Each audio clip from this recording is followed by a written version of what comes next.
Guess what I got, guys? Yay! Popeyes. Red beans and rice. It's very good. I'm always eating. So you guys, while I do this and finish this up, go ahead and listen to that theme song. Yeah, yeah. I'm living my best life. Made a couple M's, you know. Said I'm living my best life. Said I'm living my best life. Hello, everybody. Welcome back to my channel, Random Opinions, Reaction, and Reviews. And like I say always, if you don't know who I am by now, you gotta get with the program. Today, I'm coming to do a review on the episode that aired on General Hospital. Today's date is August 7th. So before we get into that, either you missed me, you ain't checking for me, so you didn't care, or you like, dang, this girl really need to get her ish together if she's gonna be doing General Hospital reviews. But you guys know I didn't do a review yesterday, so I'm just gonna sum it up a little bit. So I'm gonna try to do this in under 2 minutes. So let's start that time clock right now. And Julian's conversation with Julian deciding that he wants to go with Kim and leave with her. So I'm like, oh my God, is William leaving General Hospital too? Like, they need to let us know this quick, fast, and in a hurry. Because I like Julian. Love Molly and TJ scenes. Like, oh my gosh. Molly looked full in the face. She's grown up, you guys. Pretty. I guess TJ is like trying to be a good man. So he's like, I know you're going to school to be an attorney, but you seem like you like writing more. So he's encouraging her to get into journalism like she really wants to do. My whole thing is, Molly, you can do both, girl. Don't just limit yourself to one. Think outside of the box. There's so many opportunities for, an attorney. You can also be a writer. You know what I'm saying? You don't have to drop out of school. So I hope she don't drop out of school. Like, she's literally almost done with school. I mean, she has 5 more years, but she's made it so far. So she might as well continue doing what she's doing and then write books and stuff as she goes. Like, you don't have to just do one thing, baby. For real. You can do multiple things. It's a plethora of opportunities for you. I love the scenes between Curtis and Drew. I love their bromance. I call them crew because Drew plus Curtis equals crew. Loved it. Them putting their heads together to find out what was going on with Jason and Sam, and them calling Sonny, and all of those people working together to find Jason and Sam. It was awesome. Jason is so freaking smart. Let me tell you, this guy, he said, you know what? You're not finna do what you thought you was gonna do. I'm gonna just cluck you upside the head, and I'm gonna call that a day and go find my girl. And that's exactly what he did. He went and he found Sam. So let's go ahead and get into today's episode. We have scenes today between Laura and Scotty, and Laura wanted to talk to Scott about working as the attorney for Lulu's divorce. And Scott's like, look, I work pro bono if you want me to. Just get Ava away from that psychic chick. She is a fraud. So Laura is telling him, Ava, she can grieve in her own time, her own way. I don't really think it's my place. But Scott is trying to be a good friend, so he eventually talks Laura into talking to Ava. We have Ava and Chelsae sitting at the Metrocourt, and Ava is talking to Chelsae, telling her that she felt like if she talked to Ryan, that it would get her one step closer to having that closure for Kiki, so Kiki could rest in peace.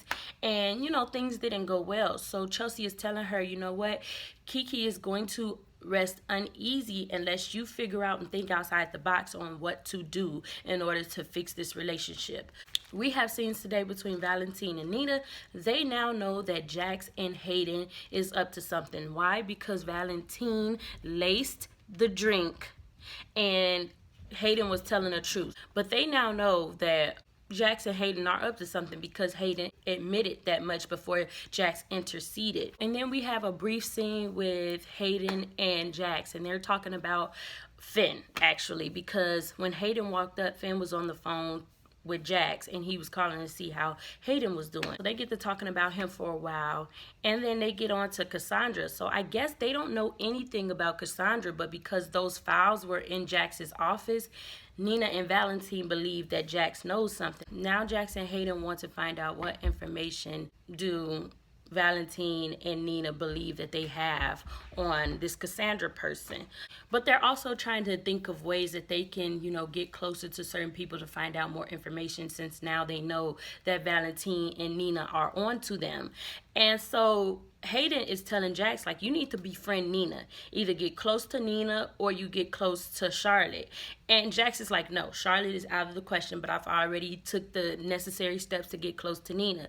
So as they talking about that, Nina gets flowers sent to Crimson office, and they're from Jax. We have a brief scene between Maxie and Sasha, and Maxie just tells Sasha, look, girl, Michael is a good one. You need to keep him, so you need to do right. If y'all relationship don't work out, it's because something you did. So don't mess this up. So they have a little talk. All I'm saying is, I know this sounds odd, but I wanted Maxie with Michael just because Chad Duell and Kirsten Storms have so much on-screen chemistry. It's crazy. Just from a couple scenes we've had with these two together, they've knocked it out of the ballpark. And even Chad Duell, as I said before, in videos on back, that Chad Duell wants to work with Kirsten Storms and he wants their characters to be involved. Why won't the writers give them a chance? And they go into Crimson office with Nina and Valentine. Freaking Sasha collapses. I knew it was happening because she was trying to get out. She's like, hey guys, I'm going to go back to my hotel, I'm like... Sam and Jason, of course, yesterday's episode, Jason did save Sam. So they're talking about Shiloh, and Sam, she was deep in a dream, and she was pleading for her life pretty much. And when Jason touched her, she went crazy, just to find out it was just Jason. And so he's comforting her, letting her know that everything is going to be okay. And she's like, no, I'm not okay. And she's telling him, you know what? I thought I would never see my family again, nobody that I loved. I'm scared. And Jason holds her in his arms and he says, you know what, it's going to be okay. But Jason did pick up on something. He realizes that Shiloh has lost it. Shiloh has tunnel vision and something off of Drew's memories that he wants, something from Afghanistan. And Jason knows that this guy is only seeing, he's not looking at his peripheral or nothing. So he's getting kind of sloppy, and he's gonna be found out real soon.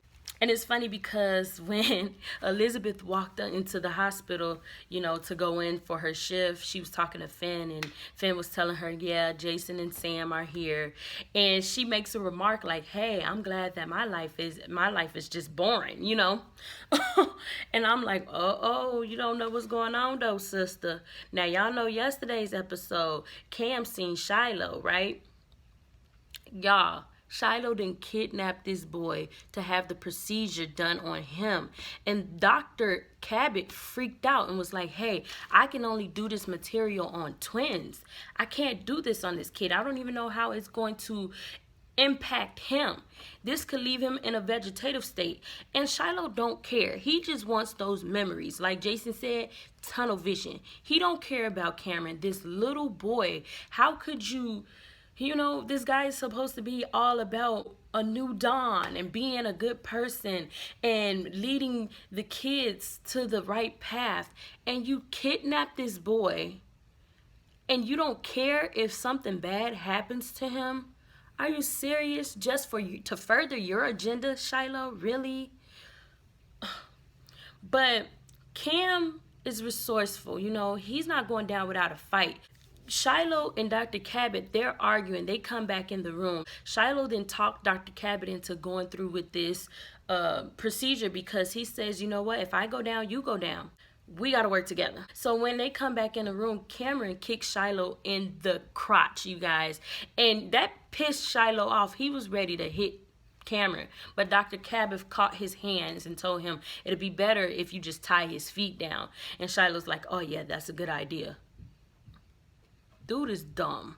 And so Cameron, he's throwing around threats as everybody does in Port Charles when they get captured. It's crazy. But he's like, you know what? You know who Jason Morgan is? That's my half-brother's father. And as soon as he finds out, he's going to kill you. I thought that was so funny. I was like, dang. You know, I mean, back in the day, Jason did care for Cameron. Just because he doesn't have a hands-on approach with him now doesn't mean. Plus, Jason, he doesn't like to see kids taken advantage of, especially innocent ones. One can only imagine what will happen once Jason finds out, but we'll see. So before Liz checked in for her shift, her and Franco were waiting, I guess, at the park. And they were waiting for Cameron. And Cameron didn't freaking show up. So Liz calls him on the phone, leaving him a message like, hey, I can always take your phone from you since you're not answering the phone. You were supposed to be here a while ago. You know, you're standing us up. There's a curfew that you need to follow. Rules that are implemented. She wants to wait, but she has to go to work. So Franco tells her, you know what, I can wait here for him. She gives him the keys, right? Franco's like, no, I don't want them keys. I'm like, Franco is still worried for his life. But if I got a message like that, I would feel some type of weight too. So I guess Franco has been walking everywhere he has to go this whole time. So he's like, me and Cam can always walk home. But then freaking Chelsae shows up.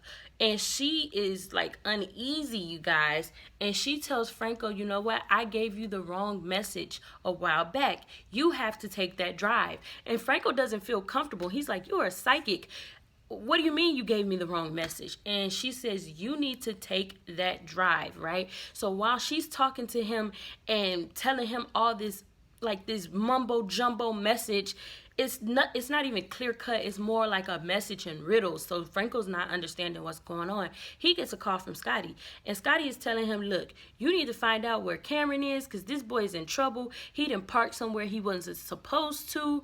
And I got a ticket. Franco, he decides to take the car, listen to Chelsae, and go find Cameron. Scott told Franco while he was on the phone that Cameron's car was sighted at 721 DeWitt. So it's a good thing that Franco knew where to go. So he goes there and he walks in on Dr. Cabbott and Shiloh arguing over an unconscious Cameron, you guys. And then the freaking episode went off. I'm like, ugh. I really wish that Franco would get to kicking some butt because that's your stepson. You know, you got to kick their butt to let them know your kids ain't nothing to be messed with. You know, no one should ever be able to kidnap your child and get off scot-free. You better go in there kicking some serious butt. And like, whatever. This Shiloh character is just like working my nerve. Like, Laura did decide to talk to Ava about the psychic and let her know that Scotty is worried about her. And Ava says, you know what, this psychic is helping me. If you had the chance to do all you could so that Nicholas could rest in peace, wouldn't you? That's the same thing I'm doing for my daughter. And Laura completely understands, you know. And she says, you'll never know till you try it. Try her out. You know, everybody's calling her a fake and a fraud, but she knows things that most people wouldn't know, you know. So if you don't believe it, try it for yourself. We get a scene where Laura calls Chelsae for some help. So I guess she's going to be trying to reach out to the dead as well. I do think that Jax, judging from the scenes today, definitely wants Nina. And it's not for this agenda that he's trying to further. I think he has had his eyes set on Nina for a while. And eventually, they're going to end up together for sure. Because he told Hayden, Nina's creative, she's smart, she's intuitive. You know, you ain't talking all good about a woman that you ain't feeling like that. You know what I'm saying? So, we're definitely, this couple, I mean, they're definitely going to be a thing. Especially with when the secret comes out about Sasha not really being Nina's daughter. Oh yeah, Valentine can kiss Nina goodbye. Let me know what you thought about today's episode. If there's any scene that you disliked, any scene that you liked. My favorite scene today was, of course, the scene with Cameron, you guys. This little boy, he is knocking it out of the park. I have nothing but good things to say about him. He did his thing on today's episode, and I hope that GH sees that they have talent and they further his talent. You know, they bring out the best in him. All they need to do is continue to write good storylines for him, not just have him be Jocelyn or Eden McCoy's best friend. He needs his own storyline. So I was happy with that. And don't forget to give me a big thumbs up, like, comment, and subscribe. Hit the bell to receive notifications when I upload videos. And I mean, that's all, you guys. So I will see you later. Bye. Hey, I finally made my mind, know that I can't go back broke. They saying that my time up, my back against the rope. I hustle, got